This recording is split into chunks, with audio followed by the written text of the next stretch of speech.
What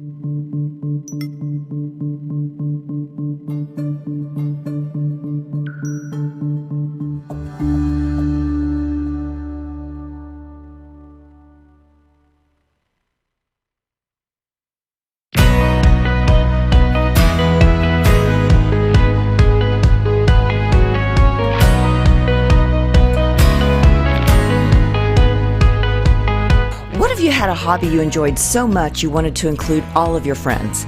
And what if you wanted to create a community event in your hometown that benefited a much loved local charity? How would you do that? Our guest today did just that by gathering his friends and family, involved local schools, businesses, and social services, and created an event that combines fun and giving on a Saturday every spring. Join us today to learn all about Wheels of Hope. Good morning and welcome to Coffee with Claire. We're always on the lookout for entrepreneurs, business owners, and people who give back and want to have fun. I'd like to welcome our guest today, Jamie Miller. Jamie is a native of Garland, Texas, a banker by day, and the founder and force between Wheels of Hope. Wheels of Hope is an annual community event that involves the whole Garland community and benefits Hope Clinic of Garland. Welcome, Jamie. Thank you. Thanks for having us here today. Oh, it is such a pleasure. I am so Yes. excited to let everybody know about Wheels of Hope because this is an amazing event that you guys have grown and grown and grown for several years now. But before we do that, I want our listeners and our viewers to get to know a little bit about Jamie. So you are a native of Garland, you're a banker by day, but you haven't always been a banker. No. Growing up and going to college, I always thought I was going to play baseball. That didn't quite work out. So my senior year, I had to figure out what I wanted to do for a living. My roommate was going to go interview with the bank, so I said, okay, I'll go with you. One thing led to another, and I became a banker. And so 1981, I graduated, I got a job, I was already married, and proceeded to get into the banking business. I spent a week as a teller, bookkeeping, new accounts. I spent a week in every department of the bank. Oh, wow. The week as a teller was pretty much a disaster. I think they didn't even try to balance my drawer. I think they just burned it in a fire. I wasn't the best teller. Oh, But there are other things in store for you. So I got started in banking. American National Bank of Garland. A gentleman by the name of Don Holland was a mentor of mine. Got me into business, and I've been there since 1981. Wow. So you really fast tracked it. I mean, you graduated from college in 81 and you got a job right then. You were already married, and boy, you just had the tiger by the tail, really. Yes, it was fast and furious. We had all of our kids by the time we were 30. My wife and I, Kathy Wow. and I did, and she's a Garland girl also. So we just we decided we wanted to come back to Garland. At that time, we could have gone anywhere, but we Sure. decided to stay in Garland. I told her if I'm going to be successful anywhere, it's probably going to be in Garland, where I know a few people. Yeah. So we stayed. So knowing those few people have probably helped a little bit, I imagine, in getting this Wheels of Hope idea off the ground. So tell us a little bit about how that all came about. Well, the Wheels of Hope, basically around 2010, I decided I wanted to get a car. I had the argument that I think all middle-aged men have with their wife about having a motorcycle. They're like, no, two wheels, that's not safe. And after I lost the argument about a motorcycle, I decided I wanted a car. And so I have several customers that do this for a living. A gentleman by the name of Gary Prophet, who's my lead judge for the event and knows everything about cars. I told him I messed up. I told him I wanted a car, and within a week, he had a 1969 Roadrunner, and I bought it. And then the year after that, there was a 1968 Corvette, and I bought that. And so you start going to car shows, and you see how cool it is, and a lot of them were community events. The one that really struck me after going to car shows they're all good and they all support charities, but you spend a lot of time in a parking lot, baking in the sun, far away from shade or anything. So I found this. We went to this one car show in Albany, Texas, which is a county seat with a courthouse. The whole community turned out, and I got to thinking about Garland.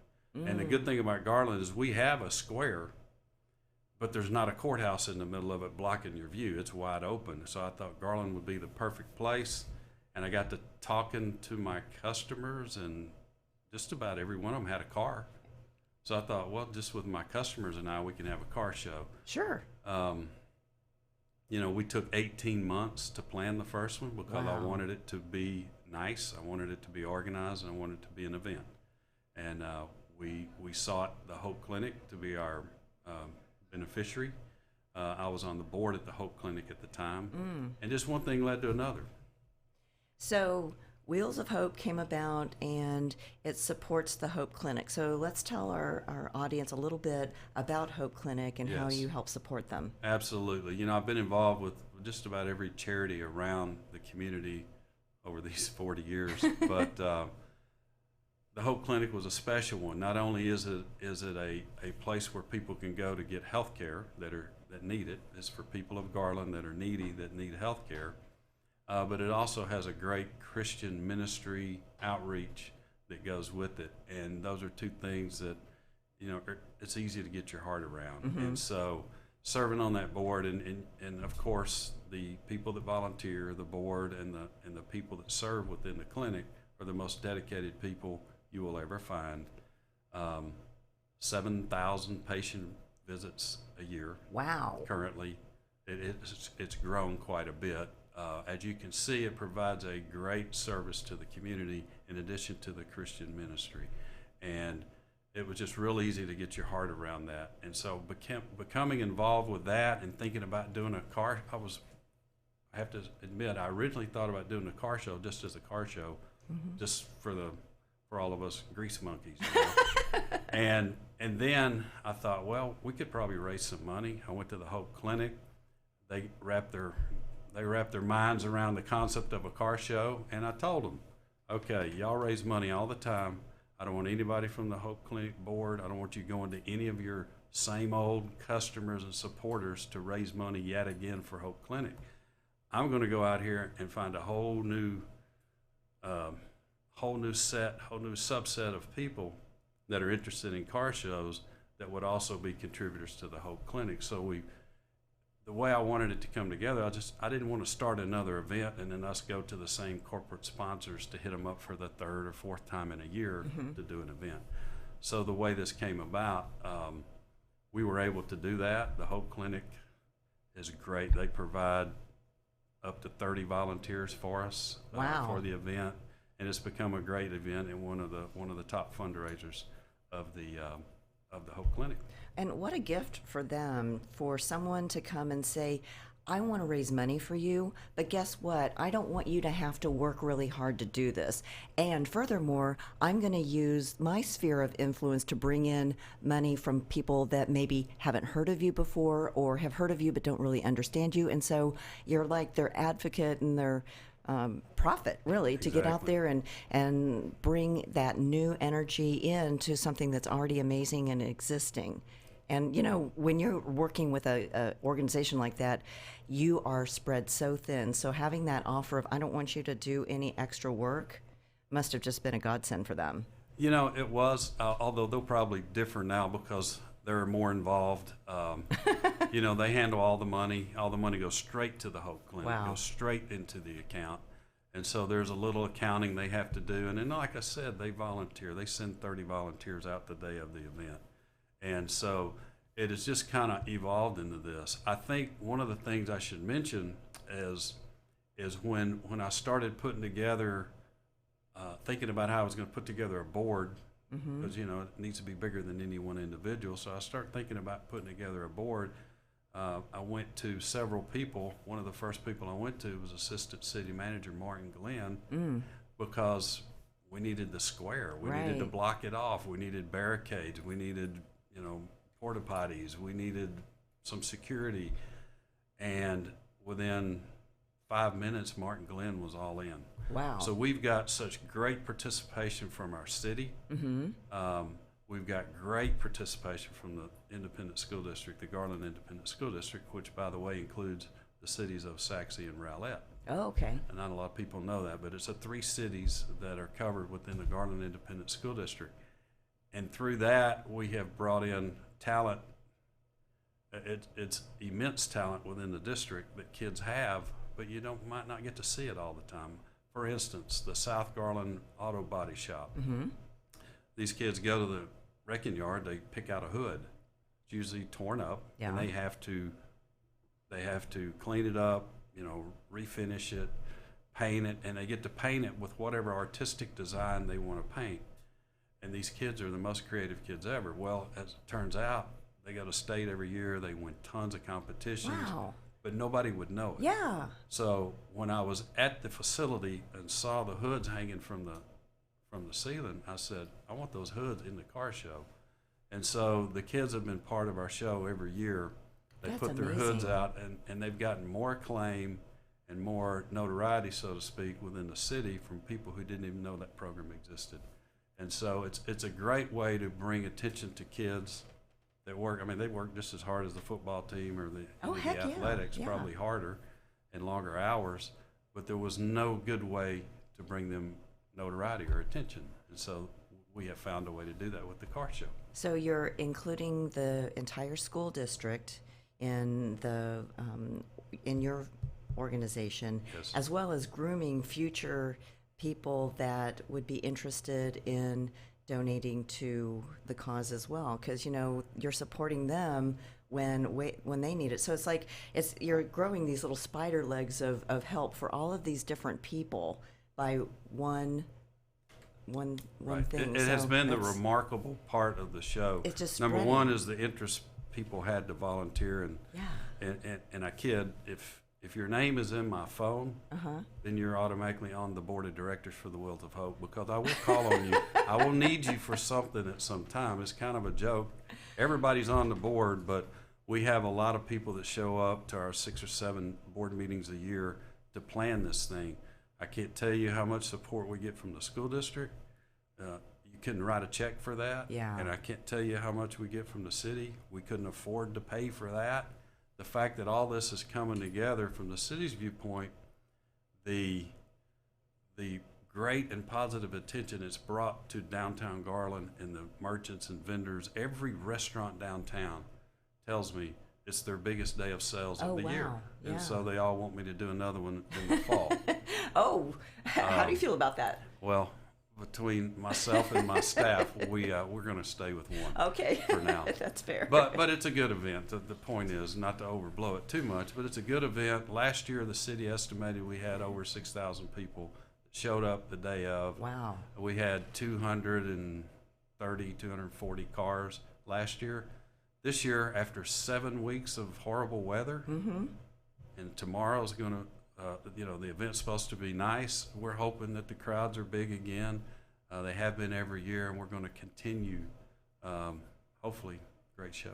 Well, yeah, when you go to see a car show, you really probably want it to have nice weather so people can go around and open the doors. And are they allowed to touch the cars?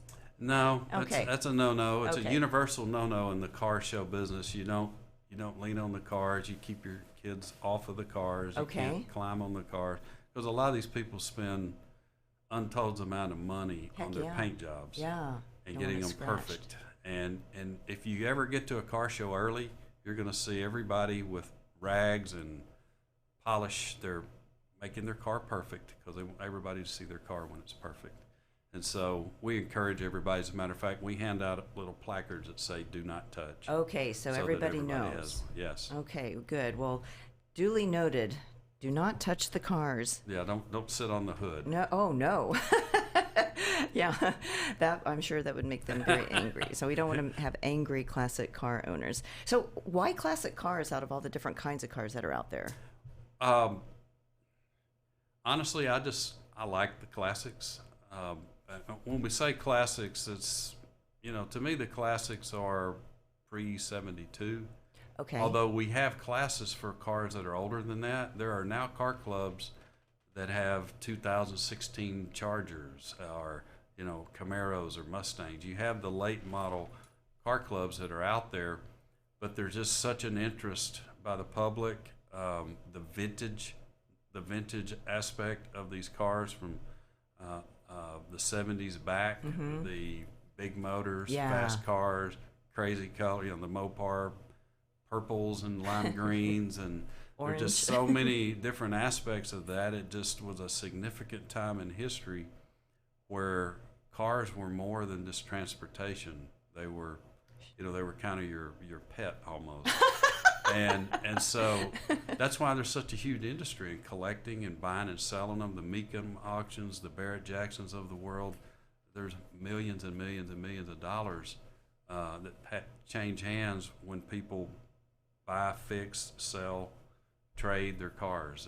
It's a huge industry, but there's a ton of interest. And like I said, my customer base, for whatever reason, whether they're professional service or whether they're trades, just about everybody has a car in the back. You wouldn't have known it unless you started. I wouldn't have known it unless I started asking questions. Yeah.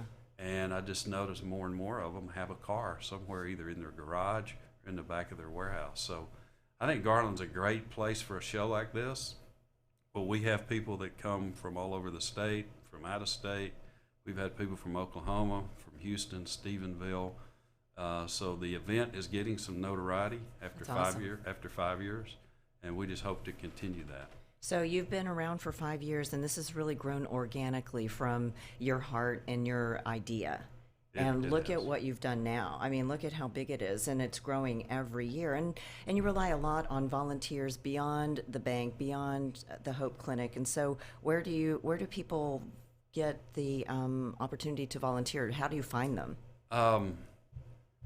Or do they find you? Well, at first we had to find them. Mm-hmm. I'll be honest with you, because nobody really knew about the car show or what it took to run a car show. But honestly, through through the sponsorship we have with Hope Clinic, and they have an auxiliary. Mm-hmm. We have volunteers from the school district. We have kids that want to volunteer, whether it's the Key Club or the student councils or the auto body shop. We just have people that once they see the show, they say, hey, if you ever need any help, we're here to do it.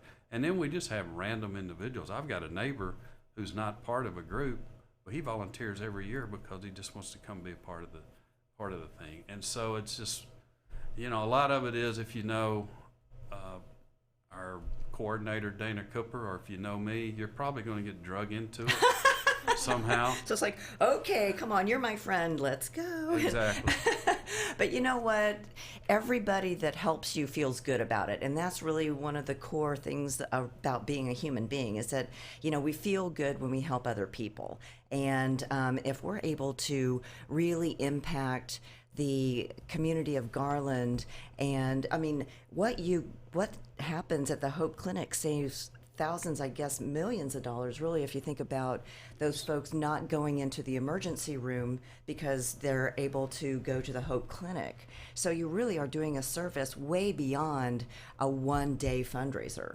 Right, exactly. The foundation of the Hope Clinic is to basically provide some managed care to people who couldn't afford it otherwise. Right. Otherwise, they wait.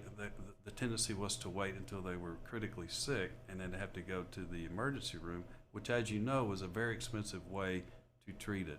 We see a lot of diabetes and other recurring issues that just, if they're managed, then the patients have a healthier outcome and a healthier outlook on life. Sure.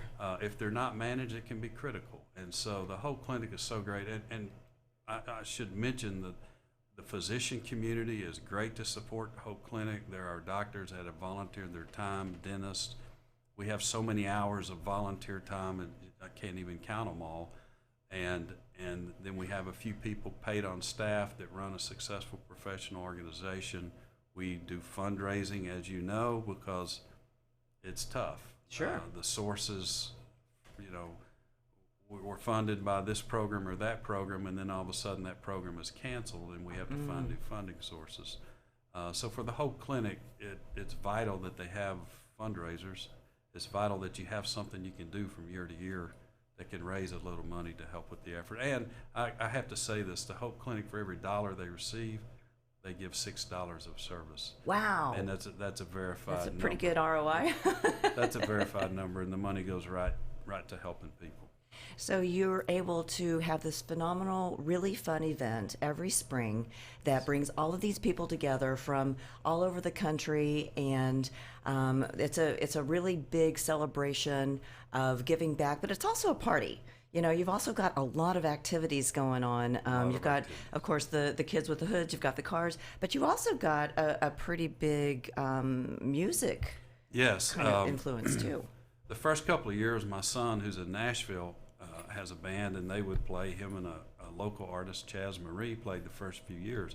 But the last couple of years, we've had the Stratoblasters. And if you've been around Dallas and been to any of the events, if you've been to the Dallas International Guitar Show, you know that the Stratoblasters are the main band, the backup band, where all the famous guitar players come. They're Wow. the backup band for their, I call them the show-offs. When they're on the stage and performing for the public. With the Stratoblasters, Jimmy Wallace, Jerry Don Branch, Matt Tapp, and gang have been around Dallas forever. A lot of people know them, and they're just a great band. They play the kind of music that you want to hear when you're at a guitar show. At a car show. There's a lot of rock and roll. There's a lot of 60s, 70s, 80s, and they throw in some vintage Eagles and a little softer music. But they really specialize in the blues, and they're just awesome. It's a great thing. In addition to that, this year we have two very fortunate high school kids, one in the guitar class at Garland High and one in a guitar making class at North Garland, and two individual kids will be able to be on stage and play with the Stratoblasters. One of the kids has made his own guitar out of like pallet parts Wow. off of a pallet. It's an electric guitar, and he's going to play that guitar on stage with the Stratoblasters. So we're looking forward to that. When you're down there, you'll see art. You'll see the art departments and people, cosmetics departments doing face painting for the kids. We have hubcaps that Bussey Junior High has primed, and the kids will come out and they'll watercolor paint those, take them home, hang them on their walls. It was an afterthought that when we started, I didn't know how it would go, but every year we use every single hubcap we have, and they go home, I guess, and they're hanging on the wall. Well, this is amazing, Jamie. I hope that everyone is able to catch your event, not just this year, but every year. Again, we've had Jamie Miller here with Wheels of Hope. Thank you so much for being here. Thank you for listening and watching to Coffee with Claire, and we'll see you next time.